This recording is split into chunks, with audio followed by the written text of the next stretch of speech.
Magandang araw at gabi sa lahat, lalo na sa tagapagsalaysay ng channel na ito. Ako po si Nia at narito ako upang ibahagi sa inyo ang aking karanasan na naganap sa Capiz noong 1980s. Ako ay nasa edad na 18 sa mga panahong ito at madalas pa akong lumabas kasama ang mga kaibigan kong babae. Sila rin ang nagturo sa akin na manigarilyo at uminom ng alak. Isang beses lamang kami nagkikita sa isang linggo dahil pareho kaming nag-aaral at parehong graduating sa high school. Ngunit sa bawat pagkakataon na kami ay nagkikita, isang bagay lamang ang madalas naming ginagawa na hindi nararapat para sa isang babae. Ito ay ang paninigarilyo at pag-inom ng alak. Ngunit naglagay kami ng hangganan dito. Hindi kami nag-iinom ng sobra, yung sapat lang, at hindi rin kami nagtatagal sa pag-uwi para hindi magtaka ang aming mga magulang. Mahirap na kasi kapag nalaman ng aking mga magulang na may ginagawa akong kalokohan sa labas. Dahil tiyak na mawawalan sila ng tiwala sa akin. At hindi lang sermon ang mararanasan ko mula sa aking ama. Baka mapagbuhatan pa niya ako ng kamay. At may posibilidad pa na ipahinto niya ako sa pag-aaral. At yun ang hindi ko gustong mangyari. Isang umaga, habang ako ay nanonood ng telebisyon, biglang umupo si inay sa tabi ko at pinabihis ako. Dahil sabi niya, pupunta kami sa probinsya, sa lugar na napuntahan namin noong nakaraang taon. Gusto ko sanang tumanggi dahil may isang okasyon akong dadaluhan mamaya. Kaarawan kasi ng isa kong kaibigan at sa beach resort gaganapin. Ngunit dahil sa pagpilit ng aking ama, hindi na ako nakapagpahayag ng pagtanggi. Pagpasok ko sa kwarto, agad akong nagbihis. Maya-maya, nang may sakay na namin sa kotse ang mga kailangang dalhin, ay umalis na kami. Pagdating namin sa lugar, agad naming itinayo ang aming tolda dahil 11:00 na at malapit nang magtanghali. Sa gilid namin, may isang tolda at 2 magkasintahan ang nag-iinuman. Nasa palagay ko'y kaunti lang ang tanda sa akin. Sa tingin namin, may kaya ang mga ito dahil hindi lamang maganda ang kanilang damit, kundi mamahalin din ang kanilang dalang pagkain at alak. Maraming pagbabago ang nangyari sa lugar dahil may mga kabayan na sa kabilang daan. Ang mga tahanan ay binuo mula sa kahoy na tabla at may mga silong na gawa sa kawayan. Ngunit hindi makita ang nasa loob dahil natatakpan nito ng makapal na tarpaulin. Matapos naming ilagay ang mga gamit sa loob ng aming tolda, nagtungo ako sa labas dahil parang ang init ng pakiramdam ko sa loob. Hanggang sa napagpasyahan kong maglibot-libot sa paligid ng mga bahay. Habang naglalakad ako doon, nagtataka ako dahil wala akong nakitang bukas na bahay. Lahat ay nakasara. At wala rin akong nakita ni isang tao na lumabas. Ngunit alam ko na may mga tao sa loob sapagkat nakarinig ako na mayroong mga nagluluto at nag-uusap. Nang bumalik ako sa tolda, ay sakto namang naghain na sila ng pagkain. Kaya umupo na ako sa gilid ni inay. Habang kami ay kumakain, nagtanong ako kay inay kung magpapalipas ba sila ng gabi dito.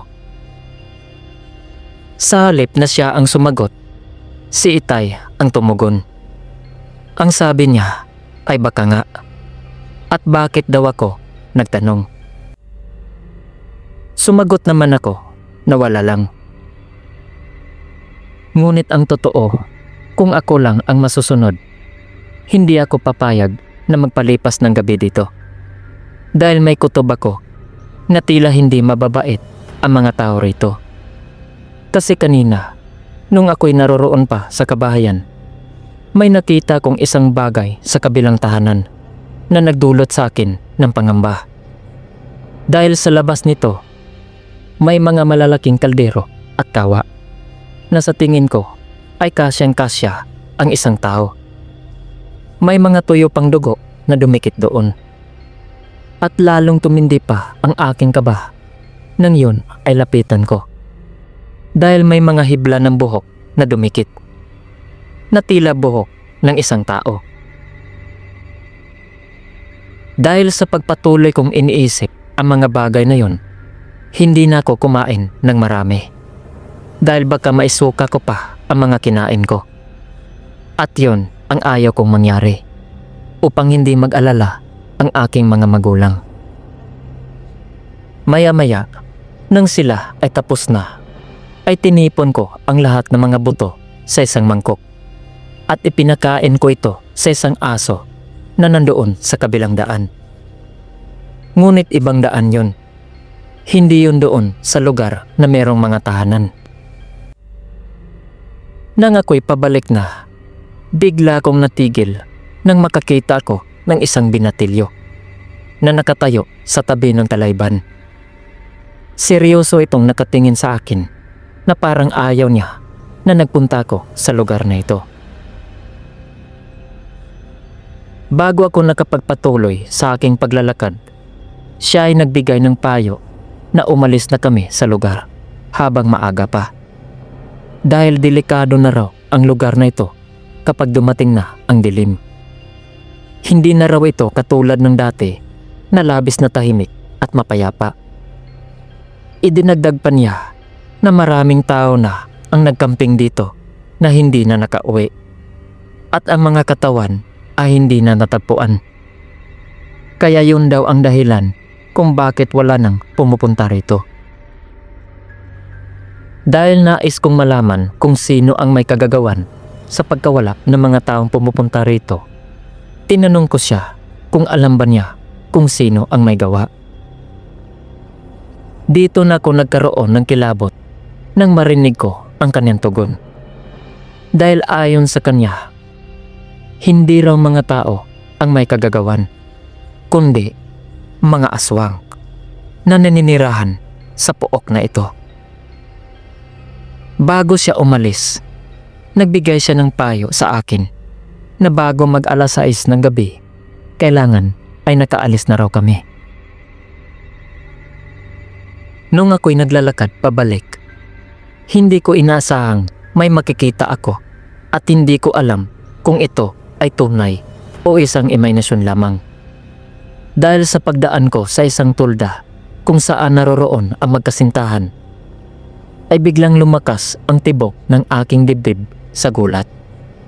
Dahil parang hindi alak ang kanilang ininom. Parang dugo yata ng tao. Kahit ako'y kinabahan man, ningitian ko pa rin sila. At hindi ako nagpaalipin sa takot upang isipin nila na wala akong napapansin sa kanilang mga kakaibang ginagawa na hindi kayang magagawa ng isang normal na tao. Pagpasok ko sa aming tulda, nais ko na sanang iparating sa kanila ang sinabi ng binatilyo at ang nakita ko sa kabilang tulda. Pero nagdadalawang isip ako. Baka kasi hindi ako paniwalaan nila. Lalo na si Itay. Hindi siya naniniwala sa mga ganitong nilalang. Sabi pa niya noon, maniniwala lang siya kapag siya na mismo ang makakita. Nang malapit na mag-alas 6 ng gabi, habang nag-aagaw na ang liwanag at dilim sa kalangitan, bigla ang nagpunta ang magkasintahan sa mga tahanan at pumasok sa isang bahay kung saan naroon ang malaking kaldero at kawa. Maya-maya lang, paglabas nila ay mabilis nila yung nilinisan. Kaya sinabi ko sa sarili ko na hindi talaga imahinasyon ang nakita ko kanina. Yun ay totoo. Kaya hindi na ako nakapagpigil. isiniwalat ko na sa kanila ang lahat. At labis ang aking pasasalamat dahil sa pagkakataong yun ay naniwala si Itay. Kaya agad kaming nag-impake upang iwanan na ang lugar. Pagdating namin sa sasakyan, labis ang aming pagkabigla nang makita namin ang mga gulong na nakaplat at walang hangin. Alam namin na merong gumalaw nito dahil maayos pa naman ito kanina. Sigurado kami na ang mga residente sa lugar ang may kagagawa nito. Talagang sinadya nila itong kuhanan ng hangin upang hindi kami madaling makaalis sa lugar. Nang sinabi ni Itay na hindi na talaga magagamit ang sasakyan, nagpasya kami na maglakad na lamang upang makalayo sa lugar kung saan naroroon ang mga salot ng lipunan. Nagbago ang amoy ng kapaligiran sa pagsapit ng dilim. Ang kaaya-ayang halimuyak ng mga bulaklak at mga puno ay napalitan ng napakasangsang na amoy. Para yatang may nagtatapon ng nabubulok na isda o karne sa paligid. Sigurado kami na malapit lang ito. Dahil kung ito'y nasa malayo, ay hindi na sana umabot sa amin ang amoy. Ngunit hindi naman namin yon binigyan ng masamang kahulugan. Siyempre, normal naman na itapon ang mga ganong bagay. Dahil hindi naman yon pwedeng kainin. Ngunit ang hindi namin batid ay sana palang tanda yon na may nagmamasid na sa amin. Dahil sa hindi nagtagal, may dalawang nilalang ang biglang lumitaw mula sa talahiban na malapit sa amin. Agad nilang hinawakan si Itay, inangat at saka ibinagsak sa lupa. Tapos ay walang habas nilang pinagkakalmot. Gusto sana naming tulungan siya pero hindi namin magagawa. Dahil bukod sa wala kaming sandata, ay hindi rin namin kayang tumbasan ang kanilang lakas. Dahil sa kami ay mga ordinaryong tao lamang at mga babae pa. At sila ay mga alagad ng dilim. Nang makita namin ni Inay na talagang wala ng takas si Itay, agad kaming tumakbo. Dahil tsak na kami ang isusunod nila. Ngunit wala rin palang kabuluhan ang aming pagtakbo dahil nahuli pa rin nila kami. Inangat rin nila kami at ibinagsak sa lupa tulad ng ginawa nila kay Itay. Ngunit mas malupit ang ginawa nila sa amin dahil doon nila kami ibinato sa mga batuhan. Pero mabuti na lamang ay sa lupa tumama ang aming ulo. Dahil sa tindi ng pagkagabangga ng aming katawan sa mga bato, hindi na kami nakabangon pa. Kaya, nagsara na lang kami ng mga mata at nagdasal na sana ay may tutulong sa amin. Kaagad naman dininig ng Diyos ang aming dasal dahil narinig naming humiyaw ang dalawang aswang. Nang buksan namin ang aming mga mata, dito namin nalaman kung bakit sila sumigaw. Dahil meron palang 4 na binatilyo ang sumaksak sa kanila. At ang isa ay namukaan ko. Siya yung binatilyo na nagbigay payo sa akin kanina. Dahil sa dami ng mga saksak na tinamo ng mga aswang, sila ay namatay. Nang makita nilang hindi na kami makatayo, dahan-dahan nila kaming inangat at dinala sa kanilang barangay. Dito rin namin natuklasan na mapinsan pala silang 4. At ang itak na ginamit nila sa pagpatay sa mga aswang ay pag-aari ng kanilang tiyuhin na isang manunugis ng mga aswang. Kinabukasan, humiling ako sa kanila na sana ay maaari ba nilang kunin ang katawan ng aking ama na nandoon lamang sa kalsada kung saan nila kami natagpuan. Agad naman silang kumilos at tinahak ang daan ng aking binanggit. Nang bumalik sila, kami ni Inay ay napaluha na lamang sapagkat wala na raw doon ang aking ama. Makaraan ang ilang araw nang kami ay napagaling na ng albularyo sa lugar, ay kanila kaming sinamahan papunta sa sakayan.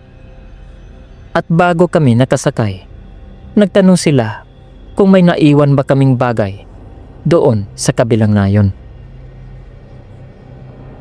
Pareho naman silang natuwa nang marinig nila ang sagot ng aking ina. Dahil sa kanila na raw ang sasakyan kung sakaling makuha nila yon. Pagdating namin sa aming lugar, hindi muna kami umuwi sa bahay. Nagpunta kami sa ospital para masiguro kung wala bang nabaling buto sa aming katawan. Sa pagsasuri ng doktor sa amin, sinabi niya na maayos naman daw ang aming kalusugan at mga buto. Kaya kami ay namangha sa albularyo na nagpagaling sa amin. Dahil totoo ang kanyang sinabi na walang nabaling buto sa aming katawan. Pagkalipas ng 4 na buwan, nakabili kami muli ng sasakyan.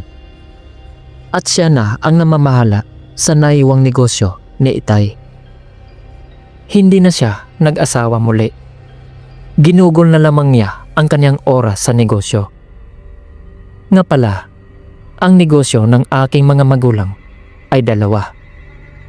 Isang karinderya at isang mechanic shop na matatagpuan sa kabilang nayon. Hanggang sa kasalukuyan, kahit naninirahan na ako sa Maynila kasama ang aking 3 anak na mga dalaga, ay patuloy pa rin bumabalik sa aking isipan ang mga pangyayari sa amin noon. At palagi ko pa rin sinasabi sa aking mga anak ang tungkol sa aking karanasan sa aswang, na akala ko dati ay sa mga pelikula ko lang nakikita. At hanggang dito na lamang ang aking kwento. Maraming salamat sa inyong pakikinig.